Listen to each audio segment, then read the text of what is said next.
चलो ओके बेटा, good morning. Pairs of straight line के हमने फर्स्ट एक्सरसाइज की कुछ प्रॉब्लम है, मतलब कंप्लीट ही हो गई थी फर्स्ट एक्सरसाइज। अब जो न्यू बुक में इस चैप्टर को 3 एक्सरसाइज में बांटा है। First exercise, second exercise, third exercise में आपको फर्स्ट में पूरे जॉइंट इक्वेशन से रिलेटेड प्रॉब्लम है। Find joint equation, find separate equation, बस 2 ही टाइप है, यानी थ्योरम नंबर 2 और थ्योरम नंबर 3। यानी 2 लाइन को अगर मल्टीप्लाई करते हो तो जॉइंट इक्वेशन मिलेगा, उसको बोलते हैं होमोजेनियस इक्वेशन अगर पासिंग थ्रू ओरिजिन रहेगी तो। अगर वही homogeneous equation of second degree in x and y, वो 2 लाइन को रिप्रेजेंट करता है, 2 लाइन को रिप्रेजेंट करता है कि नहीं, तो वो भी दोनों के दोनों पासिंग थ्रू ओरिजिन रहेगी। इसके ऊपर हमने 2-3 प्रॉब्लम देखे थे। चलो ठीक है, अब आप सेकंड एक्सरसाइज में क्या देखने वाले, एक थ्योरम देखने वाले। और थ्योरम किसके ऊपर बेस रहने वाला है, homogeneous equation of second degree. अब 2 लाइन है तो कहीं ना कहीं तो इंटरसेक्ट करेगी ना, परपेंडिकुलर होगी, पैरेलल होगी, इंटरसेक्ट करेगी, मतलब एंगल तो बनाएगी कि नहीं है। तो वो angle between the 2 lines, angle between the 2 lines का फॉर्मूला हमको आज प्रूव करना है। ओके, थ्योरम नंबर 4 के अंदर में, ठीक है। तो ये देखो, ये पहले भी होमवर्क में मैंने दिया था। दरवाजा बंद, हाँ ये दिख रहा है आपको, ये क्लियर हो गया। इधर देखो, m1 + m2 का फॉर्मूला -2h/b पहले से याद किए थे। कोई भी होमोजेनियस इक्वेशन अगर है तो उसका सम ऑफ स्लोप आता है -2h/b, ठीक है। और m1 m2 आता है a/b। इसके ऊपर आपको प्रॉब्लम आना तय, वेरिया एम पी है। अभी जो थ्योरम भी बताने वाला हूँ ना, ये भी सबसे ज़्यादा वेरिया एम पी है, मतलब ये तो आएगा ही, 100% आएगा, कोई रोक ही नहीं सकता उसको। पर ये 2 फॉर्मूले को आपको अच्छे से याद करना है। 2 स्लोप का प्रोडक्ट -2h/b होगा और 2 स्लोप का सम -2h/b होगा और प्रोडक्ट a/b होगा, ठीक है। इससे रिलेटेड और एक चीज़ आपको यहाँ पढ़ने मिलेगी, वो है 2 स्लोप का डिफरेंस, यानी m1 - m2 अगर निकालने के लिए बोलेगा तब क्या आएगा, उस समय हमको ये वाला फॉर्मूला यूज़ करना है। अभी मैं ये बताने वाला हूँ, ये थ्योरम के अंदर आने वाला है। a + b का होल स्क्वायर -4ab, इस फॉर्मूले का यूज़ करेंगे तो बेटा ये आ जाएगा m1 - m2 का होल स्क्वायर -4m1 m2। जब मैं यहाँ पुट करूँगा ना, सब ये वैल्यू पुट करूँगा तो मेरे को एक ऐसा फॉर्मूला मिलेगा, 2√h² - ab/b +- ये वाला फॉर्मूला हमको मिलने वाला है। अब देखो 3 फार्मूले हो गए। m1 + m2 कितना, -2h/b। m1 + m2 कितना, -2h/b।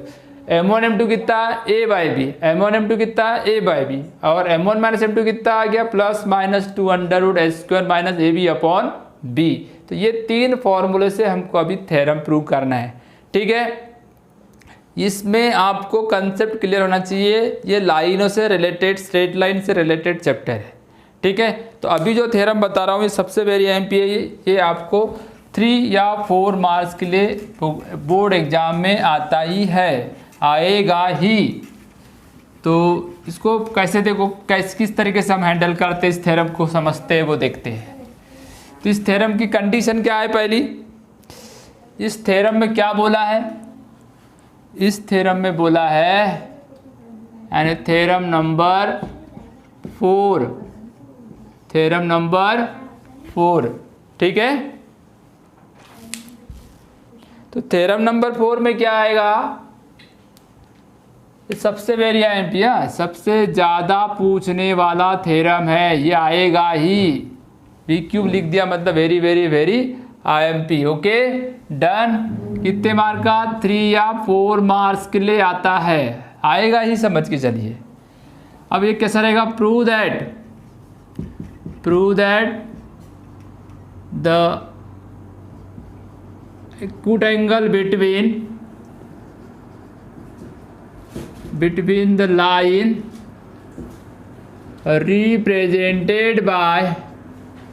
represented by ax square plus 2hxy plus by² equal to 0 is tan theta equal to mod 2√h² minus AB upon a plus B not equal to 0 आएगा।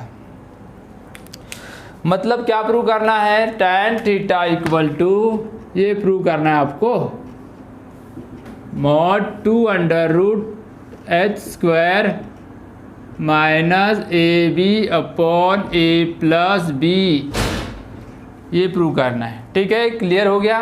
कोई ज़्यादा दिक्कत? a plus B not equal to 0 लिख सकते हो, a plus B not equal to 0 लिख सकते हो।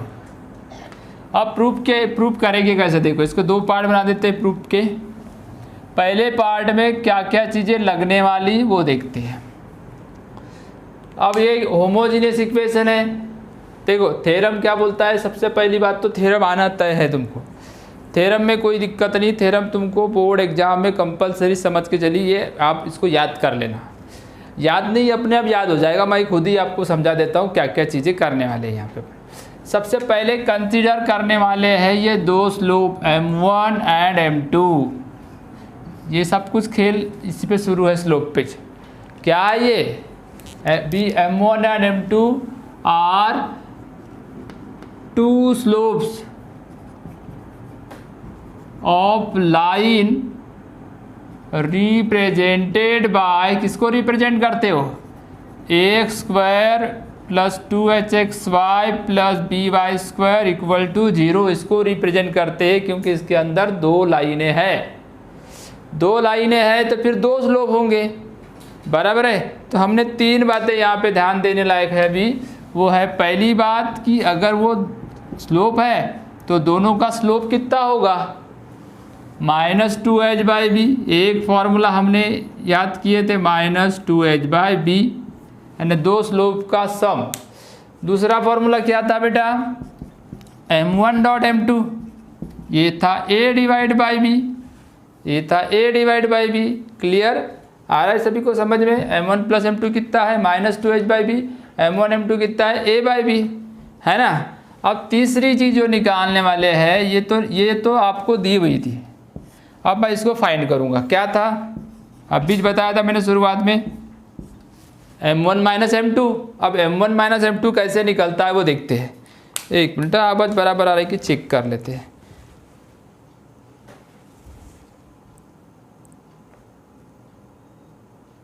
हाँ ठीक है। हाँ, m1 माइनस m2 अगर निकालेंगे बेटा तो क्या आता है देखते हैं। क्या आना चाहिए बाय रूल? हाँ, m1 माइनस m2 का होल स्क्वायर, अभी बताया मैंने आपको फॉर्मूला, m1 प्लस m2 का whole square minus 4m1 m2, बराबर है ना। ये क्लियर होगी कि नहीं मैटर आपको? इतना तो समझता ही है सबको। अब इसके बेस पे मैं इस फॉर्मूले के वैल्यू निकाल के बताता हूँ। देखो चल, ये आ जाएगी m1 प्लस m2 यानी इसका square 4h² divide by b² minus 4a divide by b। क्या दिक्कत है यहाँ पे? कोई दिक्कत नहीं है। तो चलो ठीक है, इसको थोड़ा सा सॉल्व करते हैं। हाँ, इसको सॉल्व क्या करेंगे? दोनों का डिनोमिनेटर, यहाँ देखो इसका डिनोमिनेटर को मैं b² बनाने के लिए क्या करूँगा, एक स्टेप को अपन बढ़ाते हैं यहाँ थोड़ा सा।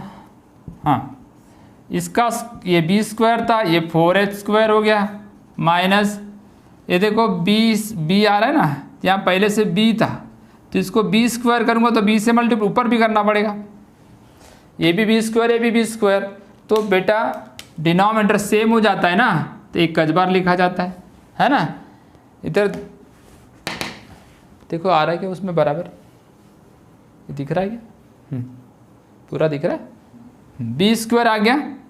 तो ये क्या होता है, ये बार बार इसलिए बताना देखना पड़ता है कि कभी कभी लिखते हैं अपन बोर्ड पे, वो कैमरे में नहीं आता, इसलिए चेक करना बहुत ज़रूरी है।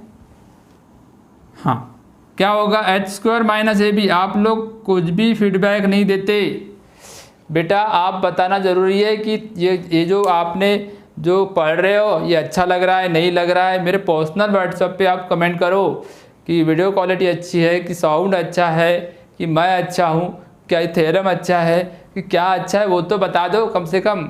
या कम से कम हम इंटरेक्ट नहीं कर रहे फेस टू फेस, तो कम से कम व्हाट्सएप थ्रू बातें तो कर सकते हैं, मैसेज तो कर सकते हैं ना। इतना एक तो हाय हेलो तो कर दो, कम से कम पता तो चले कि आप लोग मतलब एक्टिव हो या नहीं हो, है ना। तो खैर आप लोग ये मतलब आज का जो वीडियो देखोगे, आज का जो क्लास अटेंड करोगे, इसके तुरंत बाद एक बार मेरे को फीडबैक देना, और जो होमवर्क दिया हूँ वो कम से कम उसको लिख के भेजना, ठीक है। बाकी सब ठीक है, मज़े में है। वेट बढ़ गया, मेरा तो कम हो गया, पता नहीं तुम्हारा क्या हुआ।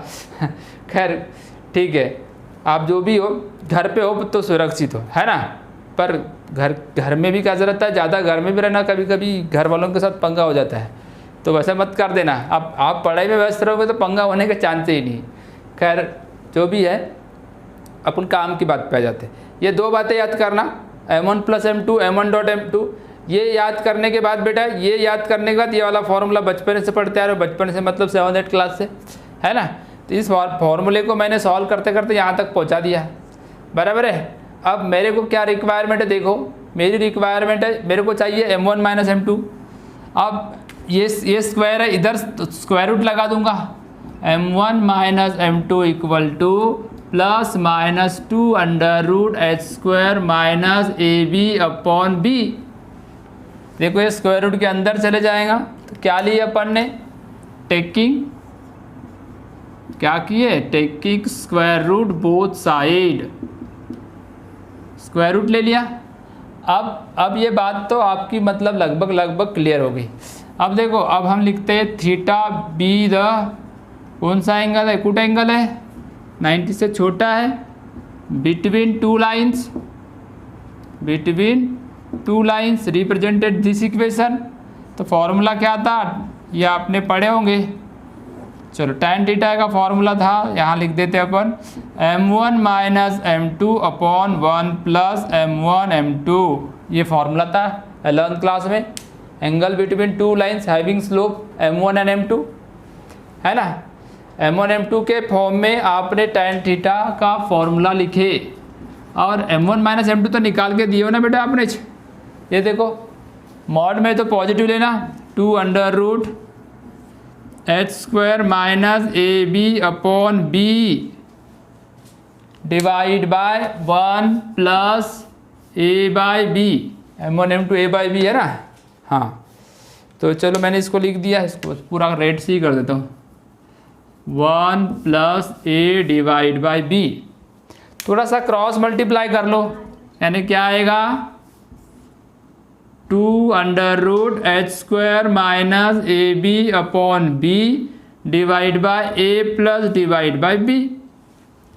अब क्या होगा, दोनों का ये b कैंसल, दोनों का b कैंसल हो जाएगा ना। तो फॉर्मूला क्या मिलता है, तो फिर आपको तो b और b कैंसिल हो गया, तो therefore we get tan theta = mod, इसको b लिख दे, b से b कैंसिल, हाँ, 2 √h² - ab/a+b। यही तो फॉर्मूला है, यही तो प्रूव करना था, हेंस प्रूव हुआ कि नहीं हुआ, कुछ भी नहीं था। क्या क्या बातें याद करना था यहाँ पे, m1 m2 दो स्लोप है, क्योंकि इसके अंदर दो लाइन है, दोनों का सम कितना होता है, -2h/b। बार बार बता रहा हूँ, ये आना तय है, एग्जाम देने वालों ना आप, तो ये आना तय है, आएगा तो फिर आपको इसको याद कर लेना है। चलो ठीक है, m1 - m2 कितना हो गया, m1 + m2 का होल स्क्वायर, ये स्क्वायर इस फॉर्मूले को याद रखने का। यहाँ पुट किया तो m1 - m2 का होल स्क्वायर की वैल्यू इतनी आ गई, स्क्वायर रूट लिया तो ऐसा आया। फिर फॉर्मूला लगाया tan theta = m1 - m2 / 1 + m1 m2। तो ये फॉर्मूला लगाने के बाद ये इस तरीके से आया, यानी 4 नंबर का थ्योरम है। देखो आपके पास ऑलरेडी लिंक है, मैं हर बार लिंक भेजता हूँ, उस पर जाने का, हाँ उस चैनल पे जाने का, उस चैनल पे जाने के बाद आपको ये सब लिंक मिलने वाली है। आपको लगातार चारों थ्योरम को भी पढ़ सकते हो, आपके पास ऑलरेडी वहाँ पे 40-45 मिनट के क्लास है, सबके सब एक दिन में पूरे क्लास भी देख सकते हो आप, तो पूरा का पूरा प्रिपरेशन हो जाएगा। ठीक है, अगर अच्छा करना है तो फिर मेहनत करना पड़ेगा। इस तरीके से ये फॉर्मूला कैंसिल आउट करके ये बन गया। पहले फॉर्मूला ये था, अगर स्लोप मालूम है तो, अब ए एच बी मालूम है आपको, तो tan theta equal to 2√h² minus A B upon A plus B आया, दिख रहा है ये। यहाँ पे बोर्ड पे ध्यान दे रहे हो, इस फॉर्मूले का यूज़ करके हमको एंगल निकालते आएगा अब दो लाइन के बीच का। अगर इसकी डायग्राम बनाने की बात आई तो हम इसकी डायग्राम कैसी बनाते, देखो ये होगी y एक्सिस, ये हो गई x एक्सिस, ठीक है। डायग्राम की तो वैसी कोई ज़रूरत नहीं है, फिर भी अगर आपको ऐसा लगता है तो बना सकते हो। ये होगी दो लाइन है L1 और L2, ये दो लाइन होगी ना L1 और L2। अब इनके बीच का एंगल कितना हो गया, ये देखो थीटा है ना। थीटा जो है, अरे ये पूरा 90 डिग्री का ब्लॉक होता है और उसमें आपको ये वाला एंगल देखना है तो छोटा ही रहेगा ना। तो इस तरीके से हमने उसको प्रूव कर दिए। ये डायग्रामेटिकल परफॉर्मेंस था उसका, ये y एक्सिस है और ये उसकी x एक्सिस है। इसकी कोई ज़रूरत नहीं है, फिर भी मैं आपको बता रहा हूँ आपके मतलब जानकारी के लिए। अब दिक्कत है क्या किसी को, यहाँ कोई दिक्कत तो होना नहीं चाहिए। चलो अब ये पूरा नोट कर लो अच्छे से। ये हो गया तुम्हारा 3 मार्क्स का। अब 4 मार्क्स का क्या और 1 मार्क का क्या आएगा, कंडीशन आएगी, कंडीशन। अब ये दो लाइन देखो, दो लाइन इंटरसेक्ट कर सकती है, दो लाइन ऐसी आड़ी और खड़ी मतलब परपेंडिकुलर हो सकती है, या दो लाइन पैरेलल हो सकती है ना। क्या होगी कंडीशन, परपेंडिकुलर के लिए अलग है, पैरेलल के लिए अलग है और अदर लाइन के लिए अलग है। तो हम कंडीशन फाइंड करते, condition of two lines if the lines are perpendicular और कोइंसिडेंट। मिटा दूँ, ये थ्योरम आना है पक्का, याद कर लो, प्रैक्टिस कर लो, समझ लो, है ना। हाँ चलो, इसके ऊपर 1 मार्क का अगर क्वेश्चन आएगा तो आप उसको कंडीशन लिखने बोलेगा। 4 मार्क के लिए आया तो कंडीशन भी आएगी साथ।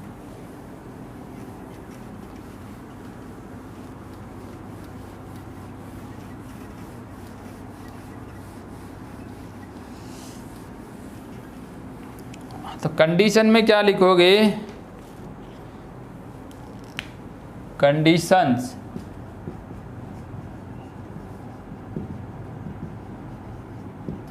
फॉर, इसमें दो कंडीशन है। फर्स्ट है for two lines are perpendicular, for two lines are perpendicular. अगर दो लाइन परपेंडिकुलर रहेगी तो क्या कंडीशन होगी, देखो इसके पहले ही बताया था, दो लाइन अगर परपेंडिकुलर तो उनके बीच का एंगल 90 डिग्री होगा, वो भी तरीका है। या आपको मालूम है कि अगर दो लाइन परपेंडिकुलर तो उसके लिए स्लोप की कंडीशन क्या आती है, याद करके बताओ। Lines are perpendicular then m1 dot m2 equal to -1। दो लाइन अगर परपेंडिकुलर तो उनके स्लोप का प्रोडक्ट -1 आएगा। ये तो पहले पढ़े थे, ये पहले कंडीशन आई थी। अभी तो हमको ए एच और बी में बताना है। तो m1 m2 का फॉर्मूला क्या था, a by B equal to 1, तो a इक्वल टू -b, तो a plus b equal to 0। ये हो गई आपकी टू लाइन्स अगर परपेंडिकुलर है तो उसकी कंडीशन हो गई। दो लाइन अगर परपेंडिकुलर तो उसके लिए कंडीशन हो गई। दूसरी कंडीशन आएगी two lines are parallel. Parallel या तो कोइंसिडेंट भी बोल सकता है, कोइंसिडेंट।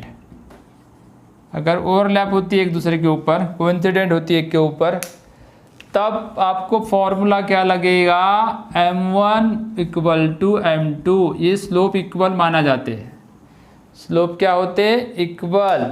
अब m1 minus m2 equal to कितना हो जाएगा, 0। और m1 माइनस m2 का फॉर्मूला क्या था, 2√h² minus A B upon A plus B equal to 0। ठीक है, इस फॉर्मूले से क्या मिलने वाला है, therefore 2√h² minus A B upon A plus B equal to 0। ये उधर गया तो क्या होगा, 0 हो जाएगा ना, उधर गया तो 0 हो गया। अब ये 2 जो है प्लस माइनस भी लिख सकते हो, कोई प्रॉब्लम नहीं है। प्लस माइनस भी लिखेंगे तो कोई फर्क तो पड़ने वाला नहीं। प्लस माइनस भी उधर गया तो 0 हो जाएगा, और 2 से उधर डिवाइड किया तो वो भी 0 हो गया, तो ये बच गया h² minus A B equal to 0। अब इसको स्क्वायरिंग कर दो, H square minus A B equal to 0। तो दो फॉर्मूले आज अपने डिराइव किए। एक फॉर्मूला क्या था, ये परपेंडिकुलर लाइन का है ना, ये फॉर्मूला याद करना, इसके ऊपर प्रॉब्लम आने वाले से समझो। ये कंडीशन याद करो, a plus B equal to 0 अगर है, ए और बी का सम अगर 0 है तो दो लाइन कैसी रहेगी, परपेंडिकुलर। दोनों का सम अगर 0 है तो लाइन कैसी रहेगी, परपेंडिकुलर। और H square minus A B अगर मान लो 0 आया तो लाइन कैसी रहेगी, कोइंसिडेंट पैरेलल। तो ये दो कंडीशन आपको ये 1 मार्क के लिए आ सकती है, कभी कभी 1 मार्क्स के लिए आती है, थ्योरम के साथ भी आती है, साथ साथ में काय के ऊपर आती है, ये इसके ऊपर एग्जाम्पल। ये नहीं, अगर थ्योरम नहीं आया तो एग्जाम्पल तय है 1 मार्क्स के लिए। मतलब अब टोटल थ्योरम कितने मार्क का हो गया, 4 मार्क का। उसमें क्या क्या याद करोगे, m1 plus m2 equal to -2h by B, m1 m2 a by B, और m1 minus m2 2 under root H square minus A B upon A plus B. उसको tan थीटा वाले फॉर्मूले में रखना, m1 minus m2 upon 1 plus m1 m2 में रखना, और थोड़ा सिंप्लीफाई करना तो tan theta equal to modulus 2 under root H square minus A B upon A plus B prove हो जाएगा। अगर दो लाइन परपेंडिकुलर है तो a plus B equal to 0, अगर दो लाइन पैरेलल है तो H square minus A B equal to 0। ये दो कंडीशंस को भी याद करना, ये दो कंडीशंस आपके लिए वेरी IMP है, ठीक है। अब ये पूरा थ्योरी पार्ट हो गया, बराबर है। थ्योरी पार्ट आपको बहुत अच्छे से आना चाहिए, तभी आपको बहुत अच्छे से क्लियर हो जाएगा, क्योंकि थ्योरी पार्ट स्ट्रांग रहेगा, डायग्रामेटिकल स्ट्रक्चर दिमाग में आएगा तो चैलेंजिंग क्वेश्चन आपके लिए ईजी हो गए। याद करना तो सभी कर सकते, बड़ी बात नहीं, पर आपको अगर परफेक्ट लेवल पे करना है तो आपको इसको क्या करना पड़ेगा, कंसेप्टली समझना पड़ेगा। तो अभी तो फिलहाल अपन एक्सरसाइज के प्रॉब्लम बनाते। Exercise number 4.1। अब 4.1 में क्या क्या है देखते हैं, देख लो तो बेटा।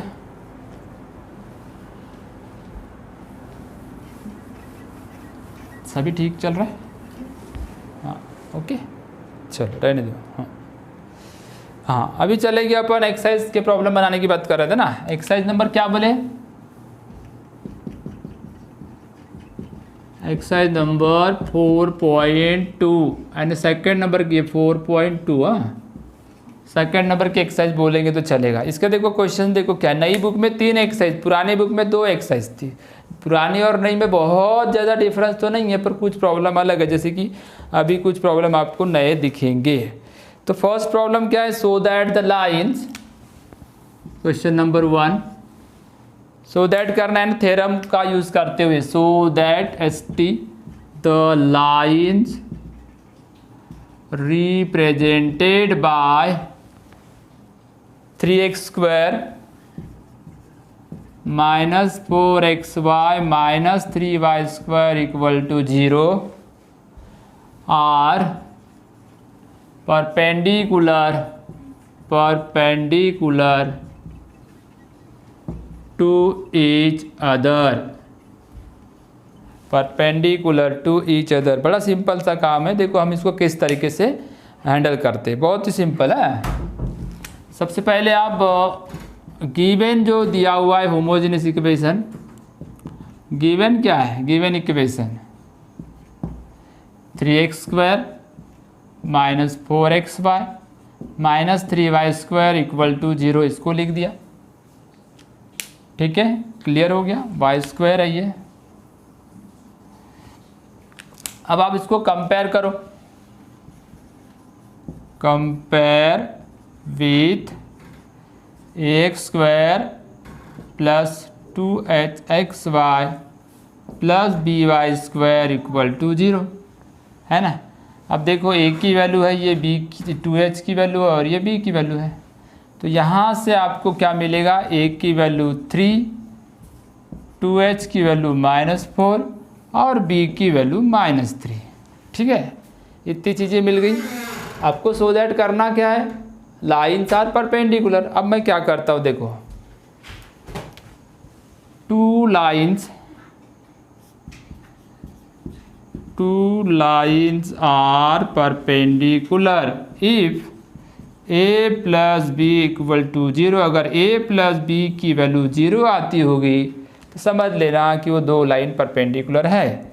LHS ए प्लस बी, ये कितना है 3, बी कितना है -3, तो ये कितना आ गया 0, यानी मतलब ये RHS आ गया, मतलब LHS इक्वल टू RHS आ गया, मतलब therefore A plus B equal to 0 आया। ये क्या हो गया, प्रूव हो गया ना, प्रूव्ड हो गया। इसका मतलब hence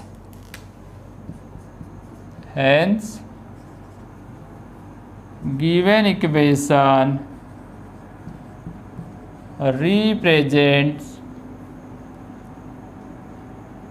3x² minus 4xy minus 3y² equal to 0 are perpendicular to each other। Okay, इस तरीके से हमने ये पहला क्वेश्चन को आसानी से बना लिया। कुछ नहीं करना है, बहुत ज़्यादा दिमाग मारी नहीं करना है, सिंपल काम है। चलो इसके बाद मैं क्वेश्चन नंबर 2 बना देता हूँ। क्वेश्चन 1 के बाद 2 बना दूँ तो 2 में क्या क्या चेंजेस होता है। परपेंडिकुलर के जगह क्या आएगा, कोइंसिडेंट या तो पैरेलल, और इक्वेशन चेंज हो जाएगा, 2 ही इधर बाकी वैसे रहेगा। ये इक्वेशन बदलेगा, कंपैरिजन कुछ भी नहीं बदलेगा। जब इक्वेशन बदला तो AH की वैल्यू बदलेगी ना, AH की वैल्यू बदल जाएगी। 2 लाइन्स आर परपेंडिकुलर के जगह 2 लाइन्स आर पैरेलल हो जाएगा, ये सब बदल जाएंगे। तो देखो क्या क्या बदल रहा है, जितना बदलने वाला है उतना मैंने काट दिया, बाकी का वैसे ही रखा हूँ।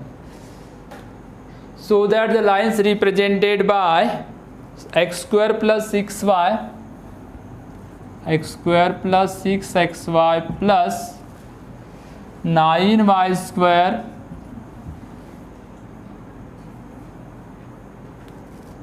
इस परपेंडिकुलर, आर परपेंडिकुलर के जगह आ जाएगा कोइंसिडेंट टू ईच अदर, ये प्रूव करना है। तो वही लिख दो, या x² + 6xy + 9y² आ गया। अब a की वैल्यू 1, ये की वैल्यू होगी ना, ये b की 2h की वैल्यू, ये b की वैल्यू, तो a की वैल्यू होगी 1, 2h की वैल्यू होगी 6 और b की वैल्यू कितनी आएगी बेटा 9, तो h यानी कितना हो जाएगा 3, h भी निकाल दिया अपन ने। अब 2 लाइन्स आर कोइंसिडेंट इफ, क्या कंडीशन है, h² - ab equal to 0, h² - ab LHS proof करना है तो LHS RHS करना पड़ेगा। h² - ab, h कितना है 3 का स्क्वायर माइनस 1 इंटू b की वैल्यू 9, तो 9 - 9 इक्वल टू 0, यह आ गया आपका RHS। मतलब ये हो गया, प्रूव हो गया h², therefore h² - ab equal to 0, ये क्या हो गया, प्रूव हो गया ना। इसका मतलब hence given equation represent 2 coincident line. इसका मतलब ये हुआ जो गिवन इक्वेशन है वो 2 लाइन को रिप्रेजेंट करता है, वो भी कौन से, कोइंसिडेंट लाइन को। इस तरीके से मैंने क्वेश्चन नंबर 2 बना दिया, ये क्वेश्चन नंबर 2 है। हाँ ठीक है, क्लियर हो गया मैटर। चलो अब इसके बाद अपन क्वेश्चन नंबर 2 के बाद 3 बनाते हैं। बहुत ईजी है, ज़्यादा डिफ़िकल्ट नहीं है, कोई ज़्यादा माथापच्ची करने की ज़रूरत भी नहीं है। चलो इसको मिटाते हैं। बहुत वेरी सिंपल है, आपको मतलब इसकी प्रैक्टिस में सिर्फ फॉर्मूला याद करना है, एग्जाम्पल की प्रैक्टिस करने की ज़रूरत नहीं है। Question number 3,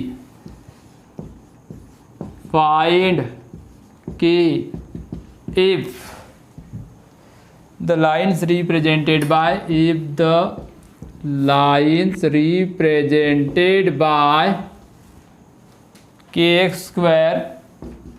kx² plus 4xy minus 4y²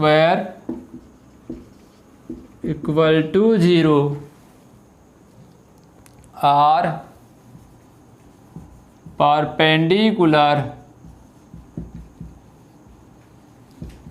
to each other. Proof करेंगे या उसका सॉल्यूशन, प्रूफ नहीं बोलेंगे, सॉल्यूशन निकालते हैं। वही जो गिवन है उसको लिख दो, 4xy minus 4y² equal to 0। अच्छा तो बेटा यहाँ पे ये जो वैल्यू है ये a की वैल्यू है, ये बीच वाली 2h की है 4 और लास्ट वाली b की है। कंपेयर करके निकालते थे ना अपन, यहाँ पे भी वही काम किए। हाँ, a निकाले, b निकाले, h निकाले, सब तो निकाल ही दिए। अब बोलता क्या है, तो गिवन जो इक्वेशन है, मतलब ये जो बोल क्या रहा है, ये जो इक्वेशन दिख रहा है ना, ये 2 लाइन से बना हुआ है। इसके अंदर 2 लाइन है, 2 लाइन के प्रोडक्ट से बना है, मतलब 2 लाइन को रिप्रेजेंट भी करता है। उल्टा बोलो सीधा बोलो, 2 लाइन से बना हुआ है, उसको खोलोगे तो 2 लाइन मिलेगी, है ना। जो देखो जॉइंट इस तरीके से जॉइन कर दिए तो 2 लाइन, अलग अलग कर दिए तो भी 2 लाइन, है ना। तो जॉइन किए तो ऐसा दिखेगा और अलग अलग किए तो इस प्रकार दिखेगा। तब देखो अलग अलग करने की ज़रूरत ही नहीं है, a, h और b की वैल्यू तो आपके पास है। अब क्या बोल रहा है, ये जो इक्वेशन 1 है, ये वाला equation 1 represent two perpendicular line. कौन सी लाइन यूज करता है वो, परपेंडिकुलर लाइन, मतलब कंडीशन। परपेंडिकुलर लाइन की कंडीशन क्या थी, a plus b equal to 0। a की वैल्यू कितनी k, b की वैल्यू 4 इक्वल टू 0। अब यहाँ तो क्या इसको सॉल्व करने की भी ज़रूरत नहीं है, ये निकल गई k की वैल्यू 4। कितनी निकल गई, k की वैल्यू 4। इस तरीके से मैंने क्वेश्चन नंबर 3 को भी बड़े इजीली बना दिया, कम से कम स्टेप में बना दिया। ठीक है, कोई दिक्कत नहीं, सिर्फ आपको 2 फॉर्मूले याद करना है। कौन से 2 फॉर्मूले याद करना है, परपेंडिकुलर के लिए a plus b equal to 0 और पैरेलल के लिए h² minus ab equal to 0। ये 2 फॉर्मूले याद करना है। एंगल निकालने के लिए क्या फॉर्मूला याद करना है, tan theta equal to mod 2√h² minus ab upon a plus b। ये वाला फॉर्मूला याद करना है बस। ये वाले एक्सरसाइज में तो कुछ है ही नहीं, और आना तय है। यहाँ से आपको थ्योरम प्लस 1-2 प्रॉब्लम तो आएंगे ही, इसलिए सब कुछ वेरी IMP है, ध्यान रखना। चलो अभी क्वेश्चन नंबर 4 पे चलते हैं।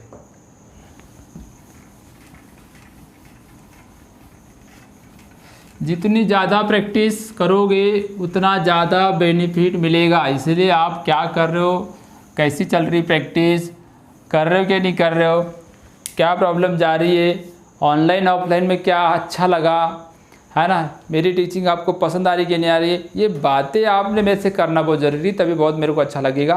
तो जैसे ही मेरा लेक्चर ख़त्म होगा आप लोग मेरे को मैसेज करना, ठीक है। कुछ लोग ऑनलाइन में प्रेजेंट सर करके लिख तो रहे, कुछ लोग तो लिखते भी नहीं है ना। तो चलो ठीक है, वहाँ नहीं लिखते तो जब भी देखोगे, जब भी कभी भी देखो आप, ऑफलाइन आपके पास अवेलेबल है, जब भी आप देखोगे तो मेरे को मैसेज करना मत भूलना, या होमवर्क जो दूंगा मैं आज उसको सॉल्व करके मेरे को भेजना, ठीक है। कितने लोग होमवर्क भेजते हैं उसमें से मेरे को पता चलेगा कि कितने लोग उसको पढ़ रहे हैं, ठीक है। होमवर्क भी ज़्यादा डिफिकल्ट नहीं रहेगा, आप टेंशन मत लो। क्वेश्चन नंबर 4, ये भी वेरी IMP क्वेश्चन है, एग्जाम में आया हुआ है और आते भी है। Question number, find the measure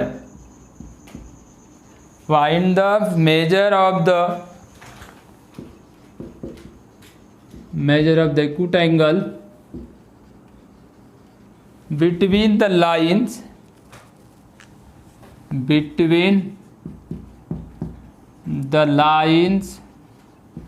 represented by, इसमें फर्स्ट सेकंड थर्ड 4 एग्जाम्पल है। कितने, 4 एग्जाम्पल है।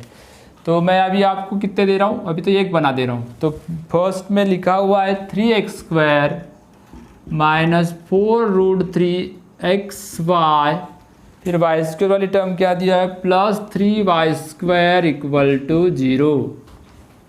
ठीक है, एंगल निकालना है तो फॉर्मूला तो आपके पास ये वाला है। तो उसके लिए सबसे पहले आपको क्या लिखना पड़ेगा, सॉल्यूशन में given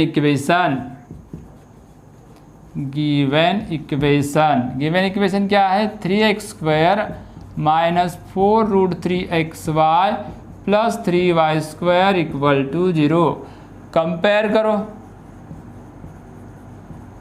compare with ax² plus 2hxy plus by² equal to 0। इसके साथ कंपेयर कर लो। कंपेयर करोगे तो a की वैल्यू 3, ये 2h की वैल्यू और ये b की वैल्यू।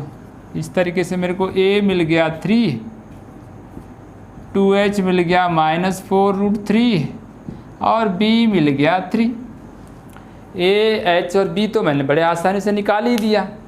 इसको कंपेयर किया इससे, a निकाला, h निकाला, b निकाला। अब क्या करेंगे, a की वैल्यू h की वैल्यू कितनी आ जाएगी, आधा। 2 से डिवाइड करोगे 4 को तो माइनस 2√3।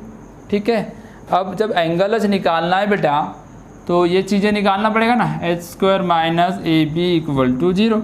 h² यानी इसका स्क्वायर, ये सॉरी 0 नहीं, 0 तो कोइंसिडेंट में होती, इसका स्क्वायर 4, इसका स्क्वायर 3 माइनस a कितना है 3, b कितना है 3, तो ये आ गया 12 माइनस 9 मतलब 3। कितना आ गया, 3 आ गया। तो चलो ठीक है, अब उसके बाद अपन क्या करेंगे, कंसीडर करेंगे, एंगल कंसीडर करेंगे ना। तो चलो एंगल कंसीडर कर लेते हैं। Let theta be the angle between two lines having slope, having slope वाला नहीं लगाते, 2 लाइन्स। ओके, तो tan थीटा का फॉर्मूला क्या आता है, इधर लिख दें, tan theta equal to mod 2√h² minus ab upon a plus b। इस फॉर्मूले का यूज़ करते हैं। तो चलो tan थीटा इक्वल टू 2√3 निकाले हो ना, और a की वैल्यू कितनी है 3, a भी 3। तो tan थीटा इक्वल टू कितना आ गया बेटा 2√3 और ये 6, 2 × 3 बराबर है। अब ये जो दिख रहा है √3 डिवाइड बाय, इसको ऐसा लिख सकते हैं अपन, 3 का मतलब √3 × √3, तो एक √3 कैंसिल हो गया। तो tan थीटा इक्वल टू क्या बच गया अब 1/√3 प्लस है, तो ये कौन सा एंगल की वैल्यू है 30 डिग्री, tan 30 की वैल्यू है ना। तो tan 30 मतलब थीटा की वैल्यू क्या होगी, इक्वेटिंग करोगे तो therefore theta equal to 30 degree मतलब π/6 रेडियन। 30 डिग्री का मतलब होता है π/6 रेडियन। इसका मतलब आंसर क्या आ गया आपका, therefore the required angle between 2 lines is 30 degree या π/6 रेडियन। ये आ गया उसका फाइनल आंसर। क्या किया, कंपेयर किया, a/b निकाला, उसके बाद h² माइनस ab में रखा, डायरेक्ट फार्मूला यूज़ किया, वैल्यू पुट किया, तो आपको मिल गया 30 डिग्री। देखो ये यहाँ पे एक तो 3 बातें हैं, 3 में से कोई ना कोई एक आएगा। कौन सा, एक तो आएगा 1/√3, एक तो आएगा √3 या आएगा 1। √3 आएगा तो 60 डिग्री, 1 आया तो 45 डिग्री। इस तरीके से आप इस एंगलों की वैल्यू निकाल सकते हो, है ना। कोई दिक्कत जा रही है आपको, नहीं तो कोई, देखो चलो दिक्कत के बाद अपन एक अब होमवर्क करते हैं, होमवर्क देते हैं आपको। क्या क्या होमवर्क रहेगा, देखो होमवर्क में ये जो इक्वेशन दिख रहे हैं ना, ये सिर्फ चेंज होंगे, बाकी कुछ भी मेथड चेंज नहीं होने वाली। मैं आपको 2 होमवर्क दे रहा हूँ, आप मेरे को दोनों सॉल्व करके भेजना, ठीक है। तभी समझूंगा कि आप लोग मेरा वीडियो देख रहे हो और पसंद कर रहे हो, ठीक है। तो होमवर्क में देखते क्या है, बुक है आपके पास, बुक में बहुत सारे होमवर्क लिखे ये 4x² 5xy y², सेकेंड वाला 4x² 5xy plus y² = 0। Third number A H B की वैल्यू बराबर निकालने का, फिर है 2x² plus 7xy plus 3y² = 0। ये दो एग्जाम्पल को सॉल्व करना। ये जो वैल्यू है बेटा ए की है, ये जो वैल्यू है 2h की है, और ये जो दिख रहा है यहाँ पे ये किसकी वैल्यू है, बी की है।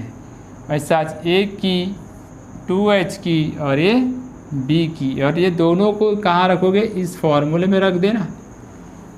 उस फॉर्मूले में बताया ना मैंने, ये तीन बातें होने वाली है। अगर इधर देखो तीन बातें कौन सी होगी, तीन बातें। tan थीटा अगर √3 आया तो थीटा कितना होगा, 60 डिग्री, मालूम तो है आपको। tan थीटा अगर मान लो 1/√3 आया तो थीटा अभी बनाए 30 डिग्री। tan थीटा अगर मान लो 1 आया तो थीटा हो जाएगा 45 डिग्री। ये स्टैंडर्ड एंगल में तीन ही आएंगे, कोई नहीं आएंगे। अगर इनकी वैल्यू अगर मान लो तो कोई दूसरी जा गई, जैसा देखो tan थीटा = मान लो कुछ भी आ गया, मतलब इनके अलावा कुछ भी आ गया, मैं अल्फ़ा मान लिया, अल्फ़ा की जगह कुछ भी आ सकता है, तो थीटा = हो जाएगा tan इनवर्स अल्फ़ा। अल्फ़ा की जगह कुछ भी आ सकता है, इनके अलावा कुछ भी आएगा तो ये ऐसा लिखना आंसर, और ये तीन में से कोई एक आएगा तो ये ऐसे आंसर लिखना। ठीक है, याद रहेगा। तो ठीक है, अभी अपन आज की क्लास अपन मतलब बंद करेंगे। तो बेटा ध्यान रखो, ये होमवर्क मेरे को भेजो, बताओ कि आप सही में पढ़ रहे हो, और पढ़ रहे हो तो आपको अच्छा लग रहा है या मतलब बुरा लग रहा है, जो भी लग रहा है आप मेरे पर्सनल व्हाट्सएप पे आप मेरे से शेयर करोगे। ठीक है, okay, till of the next class. Okay बेटा, गुड बाय। और आप इसका प्रिपरेशन करते रहो और उस थ्योरम की प्रैक्टिस करते रहना। चलो ठीक है, ओके, 1 सेकेंड, बाय।